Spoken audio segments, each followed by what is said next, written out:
Muy buenos días, estamos felices de poder reunirnos a través de esta conexión, una conexión distinta, una conexión especial, que le hemos denominado Podcast Sukkot, como está en el hashtag de la pantalla.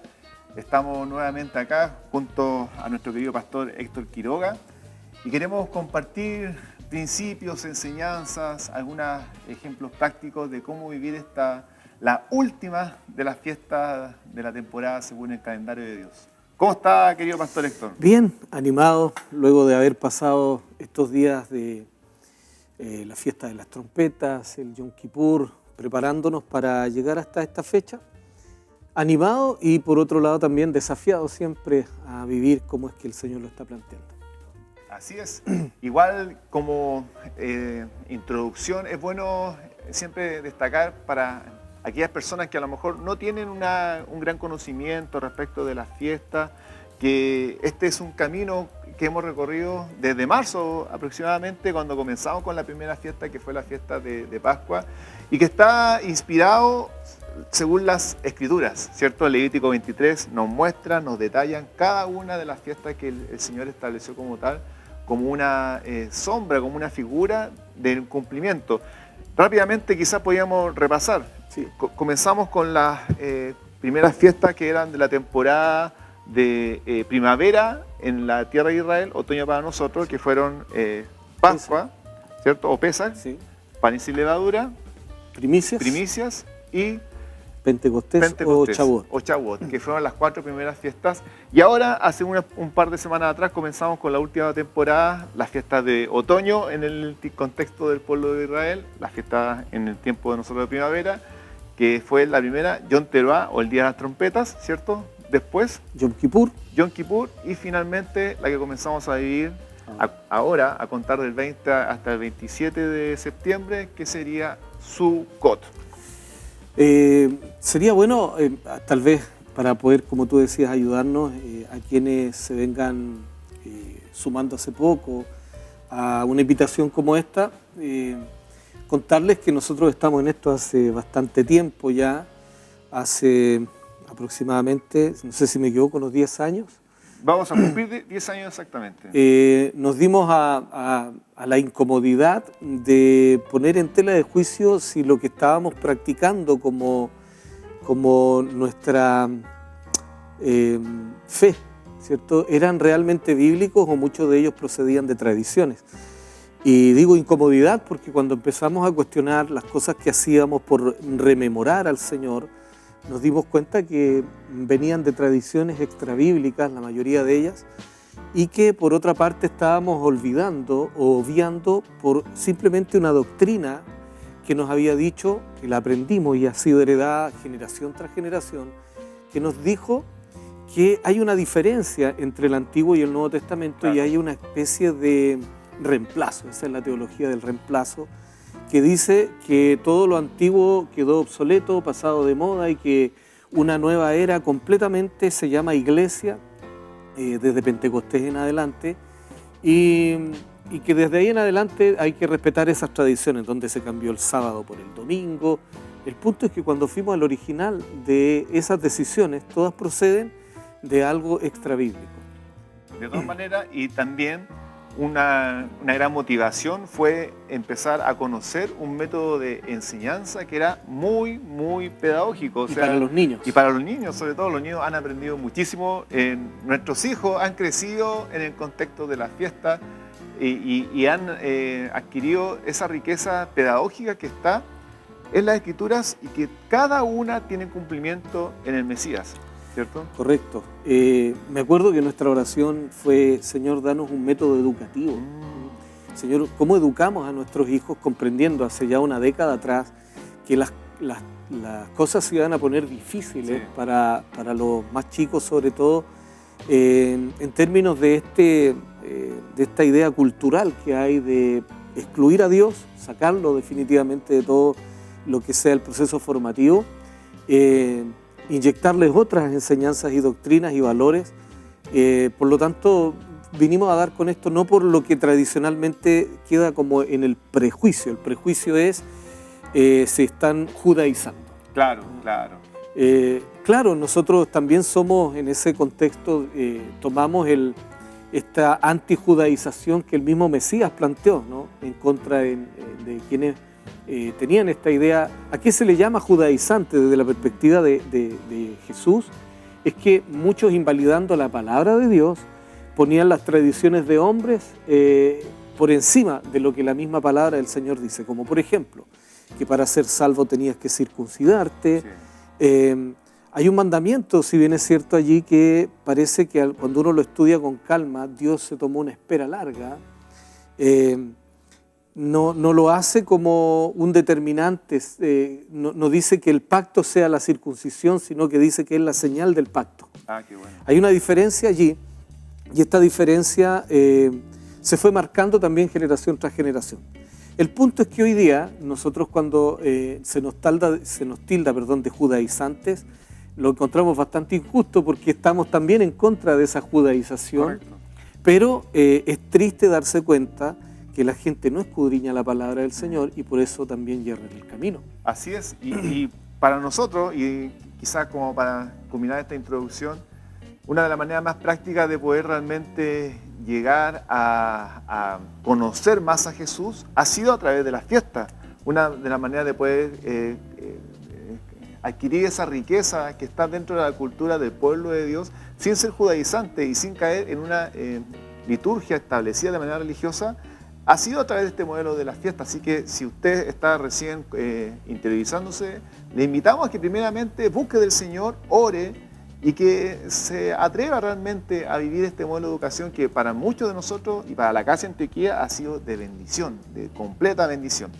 Y ya entrando en lo que es esta fiesta, la última, la fiesta de Sukkot, la fiesta de los tabernáculos, quisiera leer el pasaje en Levítico donde nos enseña cómo debemos festejarla. La voy a leer rápidamente, está en Levítico 23, del 39 al 44. Dice: a partir del día 15 del mes séptimo, luego de que hayan recogido los frutos de la tierra, celebrarán durante 7 días la fiesta del Señor. El primer día y el octavo día serán de descanso especial. El primer día tomarán fruto los mejores árboles, ramas de palmera, de árboles frondosos y de sauces de los arroyos. Y durante 7 días, y acá viene un mandato que es espectacular, se regocijarán. Es una fiesta de la felicidad, una fiesta para alegrarse, ¿cierto? Y dice, se regocijarán en presencia del Señor su Dios. Después, bueno, para no extenderme por completo, voy a leer el versículo 44, dice: todos los israelitas nativos vivirán bajo enramadas para que sus descendientes sepan que yo hice vivir así a los israelitas cuando los saqué de Egipto. Yo soy el Señor su Dios. Así anunció Moisés a los israelitas las fiestas establecidas por el Señor. Entonces vemos este mandato de vivir en alegría. ¿Qué opina, querido pastor? De quizá, miren, nosotros acá falta una pieza fundamental que es nuestro querido pastor Héctor García, que está convaleciente, y él brota alegría, pero a nosotros que a lo mejor somos un poco más introvertidos, que se nos diga, ¿saben qué? Deben ser alegres. ¿Cómo toma ese mandato que es dentro de esta fiesta de Sukkot? Bueno, que definitivamente a Dios le gustan las fiestas y las festividades del Señor son convocatorias de Él. Él dijo que deberían celebrarse de manera perpetua, esto significa para siempre, y por eso con la ley del obsoletismo obviamente le dan un corte a aquella bendición que el Señor está esperando regalarnos. Me gustaría añadir un poquito más, antes de llegar a la alegría, porque parece que la alegría brota de Dios en primer lugar. Claro. ¿No? Entonces la fiesta de tabernáculos, Dios logra algo. Y nos dimos cuenta al estudiar y profundizando un poco más que hay aspectos proféticos que tienen las fiestas, algunos le llaman las fiestas del Mesías. Yeah. Es decir, aunque se habla de Pesaj, cuando el Señor fue liberado de Egipto, siempre hay una conexión con la obra que hace Jesús, Yeshua o Jesús, en la cruz misma, cuando ocupa la figura de ser a veces el Cordero Pascual, en otros momentos es el sacrificio del Yom Kippur, etc. Si nos damos cuenta, en las 7 fiestas hay una plenitud. El número 7 en la Biblia siempre es plenitud, tiene que ver con los 7 espíritus de Dios, la plenitud del Señor. Y en estas 7 fiestas hay una plenitud.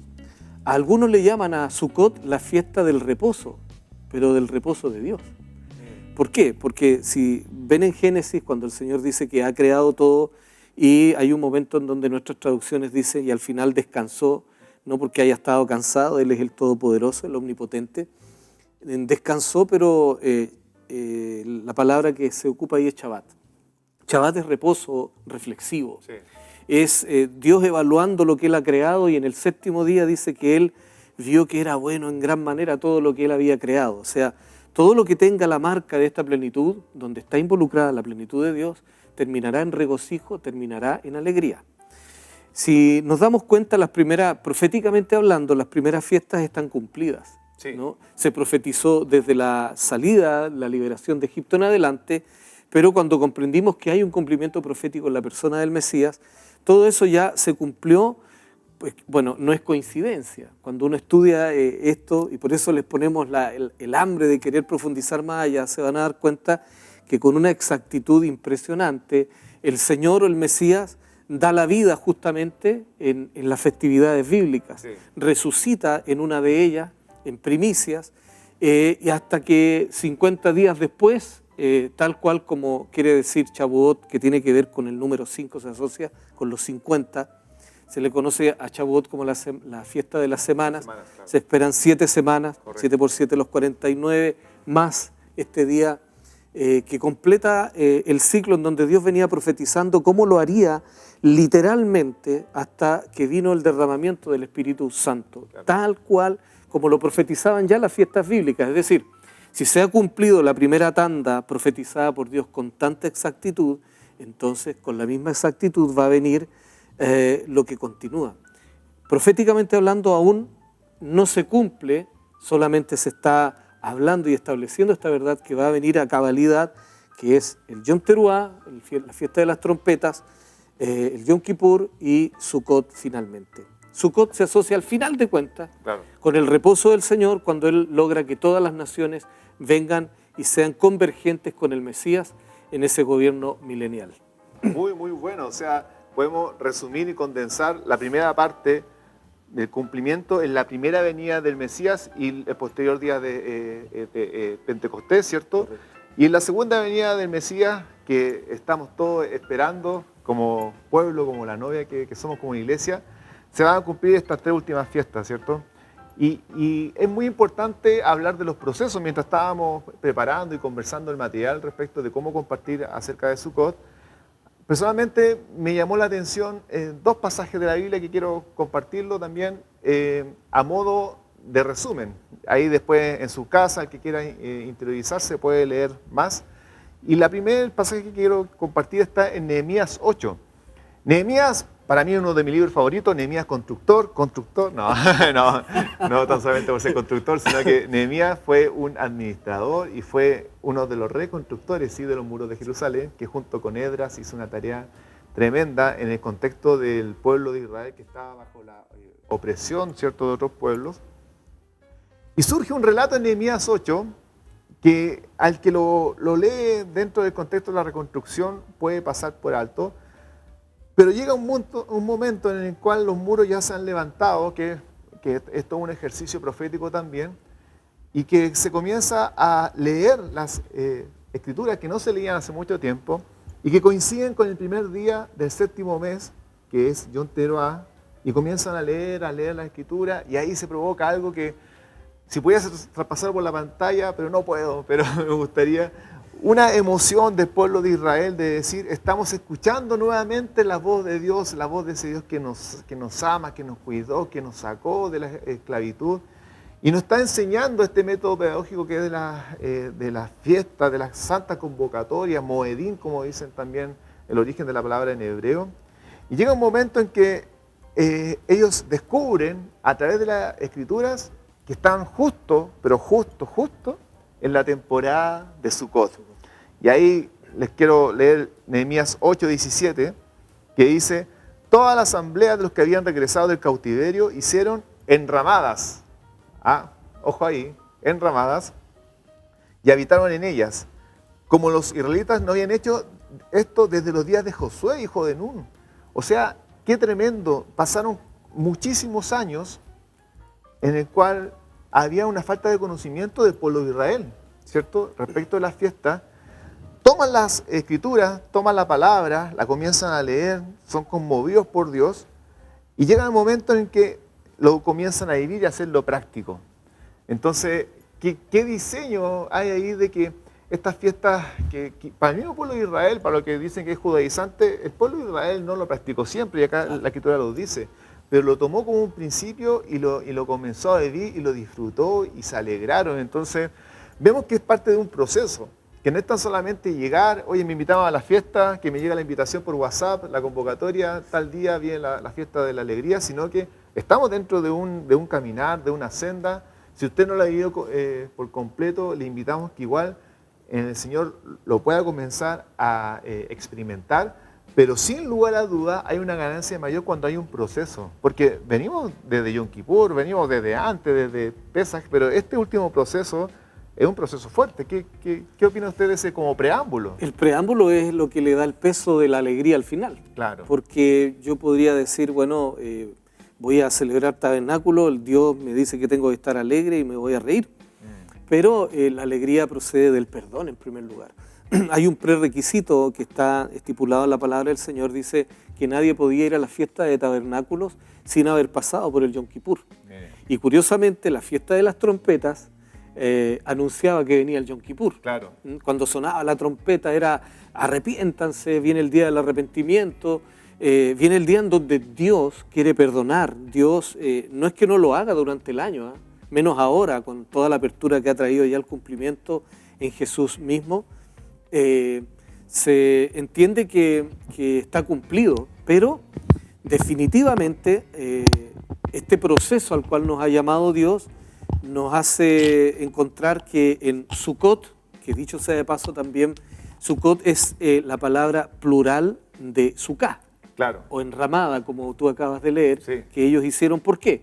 Porque cuando Dios liberó a su pueblo de la esclavitud de Egipto, tuvieron que habitar en tiendas que fueron como un improviso, pero Él estuvo siempre cercano a ellos. Lo que Dios venía mostrando, prefigurando desde ese tiempo en adelante, era que el sueño de Él siempre fue habitar, ¿cierto? ¿Por qué la alegría de Dios? Porque cumplió un sueño. Los sueños de Dios son extraños. Quería vivir en nosotros.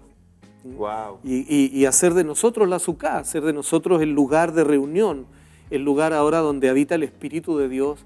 No es un tabernáculo hecho por manos de hombres, sino que es un tabernáculo creado por Dios, que es nuestra vida, nuestro cuerpo, nuestro ser.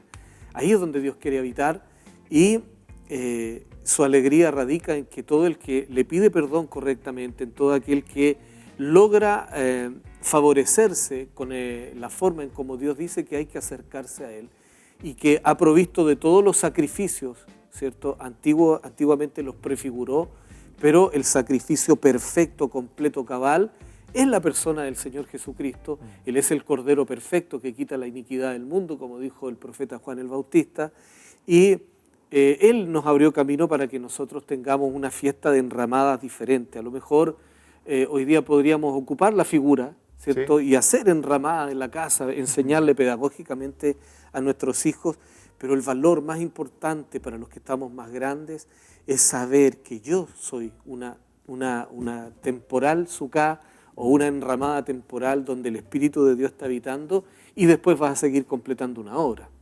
Qué tremendo es escuchar que el sueño de Dios es habitar junto con nosotros, o sea, y que ese plan es un plan completo que no es tan solamente llegar a habitar, sino que viene de una libertad dada al pueblo de Israel, la figura de Jesucristo también como nuestro Redentor, como nuestro Salvador, que nos redime, nos limpia de todo pecado, nos enseña, nos moldea y nos anuncia un tiempo muy especial que es el que estamos comenzando a vivir proféticamente en estos días, que está asociado a esta fiesta de los tabernáculos.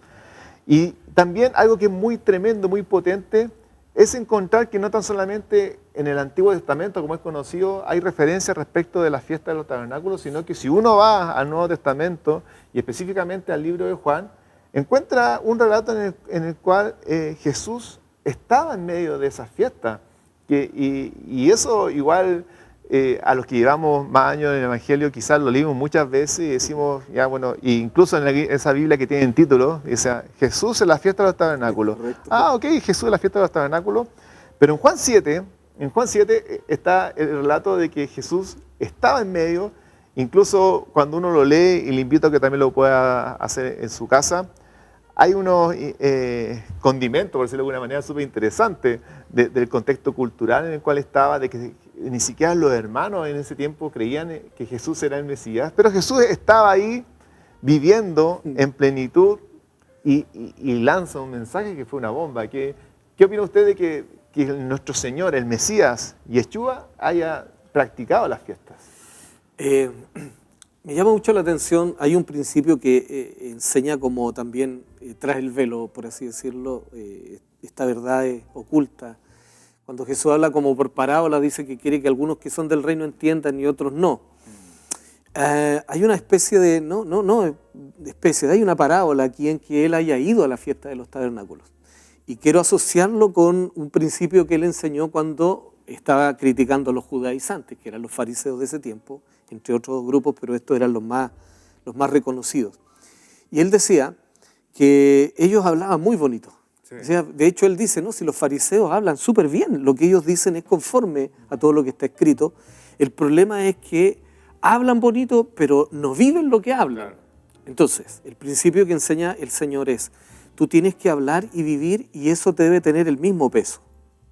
¿Se entiende? Sí. Ok, si él fue a la fiesta de los tabernáculos, está validando la fiesta de los tabernáculos y está diciéndolo en el mismo contexto de Pesaj, por ejemplo, cuando él está celebrando la Pascua con sus discípulos, dice, aquí coman esta carne, esta es mi sangre, y yo soy el cumplimiento de Pesaj.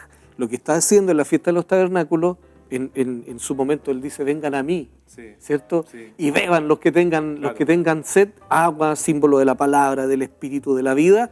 Él está diciendo, yo soy el cumplimiento de la fiesta de los tabernáculos, por lo tanto la estoy validando. Sí, sí, ¿no? Y hay algo que es muy impactante, que culturalmente dentro del pueblo de Israel era conocida una práctica de celebrar con agua también dentro de lo que era la temporada de Sukkot.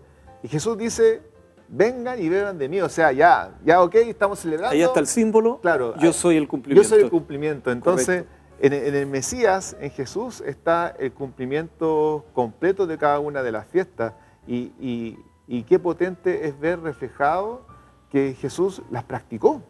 Él vivió la fiesta, como bien citaba en un mensaje de hace un par de años que escuchamos hace unos días atrás, el fin de la ley es Cristo, pero no es el fin de que se terminó, sino que es la finalidad.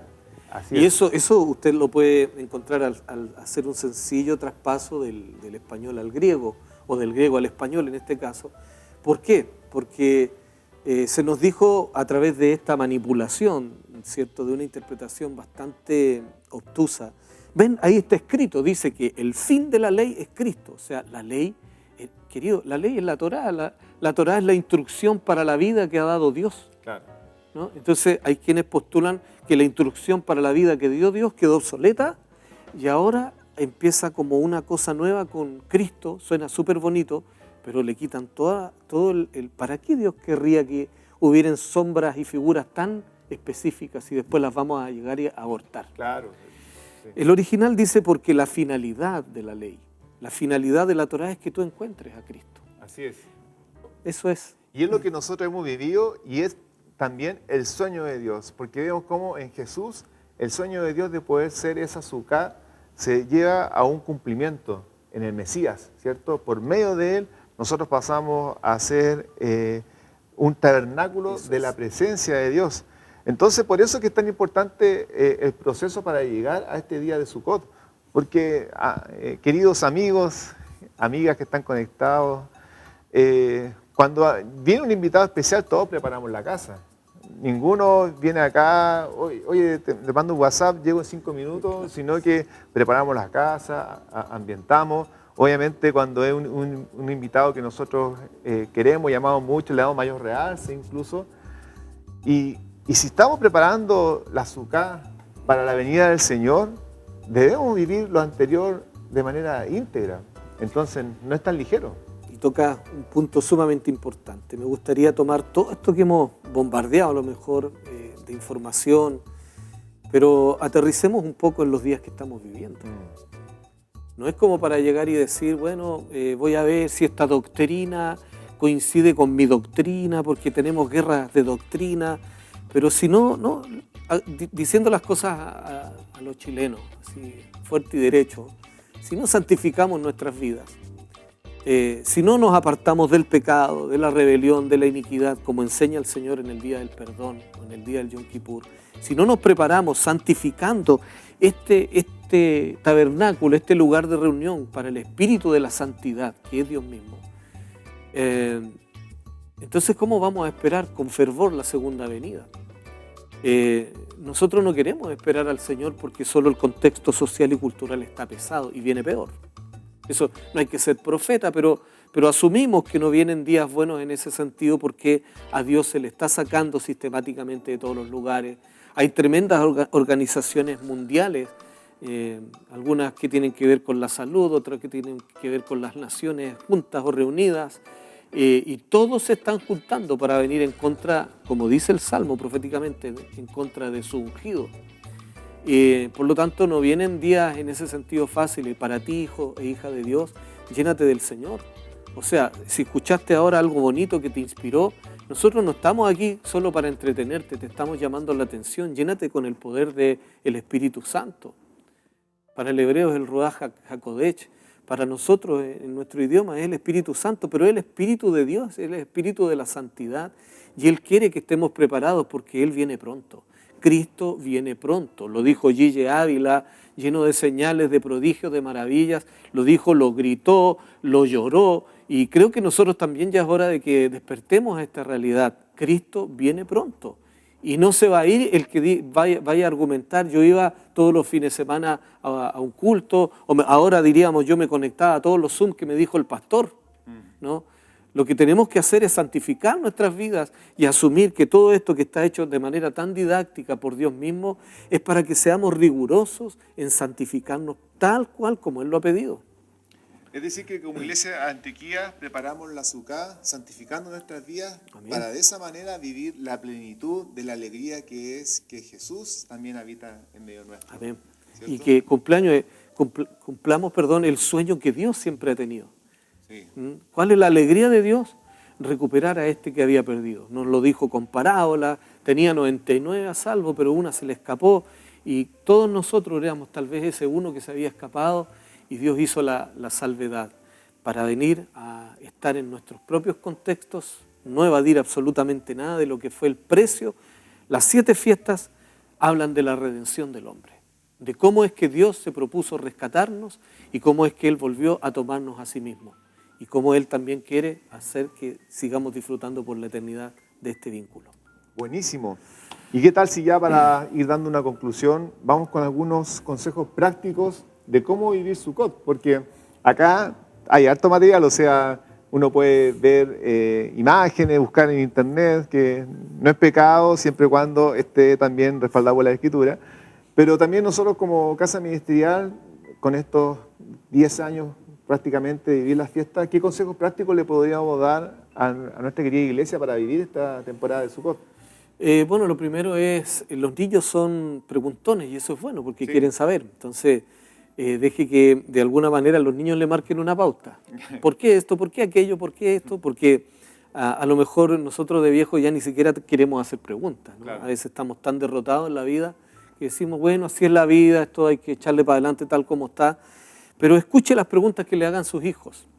Sea didáctico y sea pedagógico. Si la Biblia dice hagan enramadas, a veces yo he visto con bastante originalidad, algunos en el propio living de la casa han puesto una carpa y le ponen algunas ramas que simbolicen, pero que el niño especialmente viva la pedagogía de que se le expliquen el pueblo del Señor, nosotros, nuestros ancestros vivieron en estas carpas temporales, mientras Dios iba haciendo señales, prodigios, maravillas, glorificándose, protegiéndole y demostrando que Él es Dios, hasta que lleguemos a la persona del Señor de alguna manera, enseñando como Él lo ha dicho. Buenísimo. También podríamos tomar como ruta o camino los versículos compartidos hoy día. Podríamos leer junto con nuestro hijo Levítico 23, ¿cierto? Donde están todas las fiestas y darle un énfasis a la fiesta de Sucot.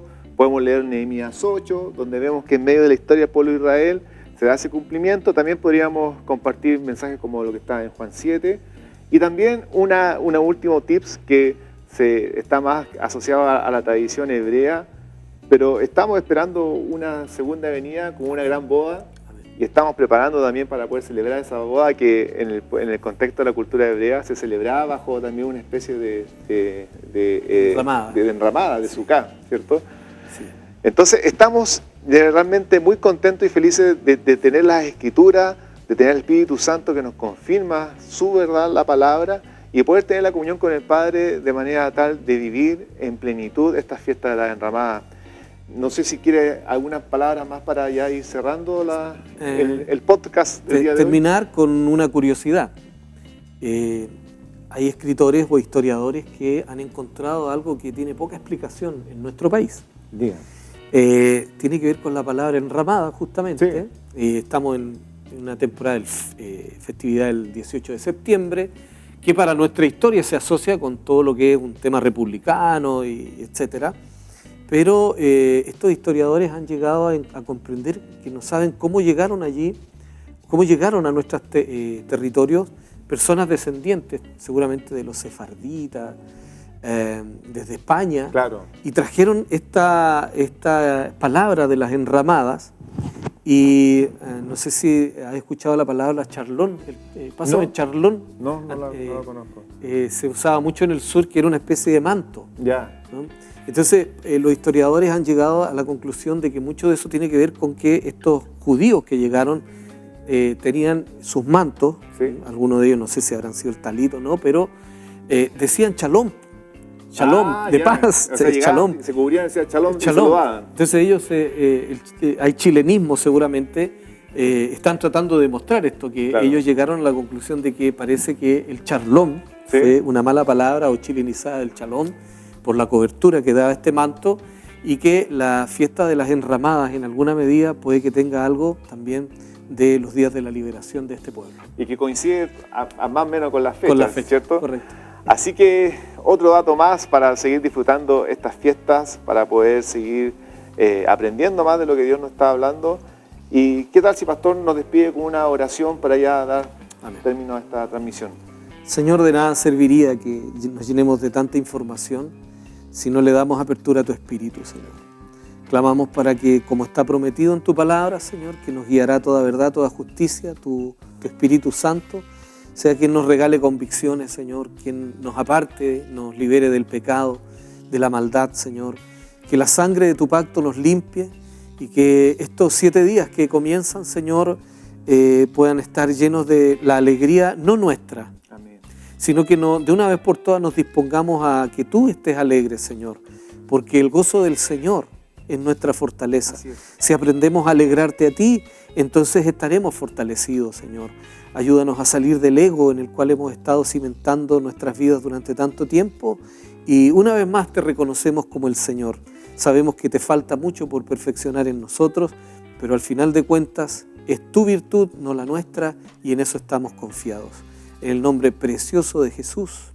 Amén. Amén. Un gran abrazo a cada uno de ustedes por darse el tiempo de conectarse. Déjenos ahí dentro de la transmisión sus saludos, sus comentarios. Nosotros felices de poder también leerlos. Y sigamos disfrutando esta temporada de fiestas. Y sigamos disfrutando Sucot. Y atento que se vendrán muchas novedades pronto. Así que un gran abrazo. Somos benditos. Shalom. Shalom. Shalom.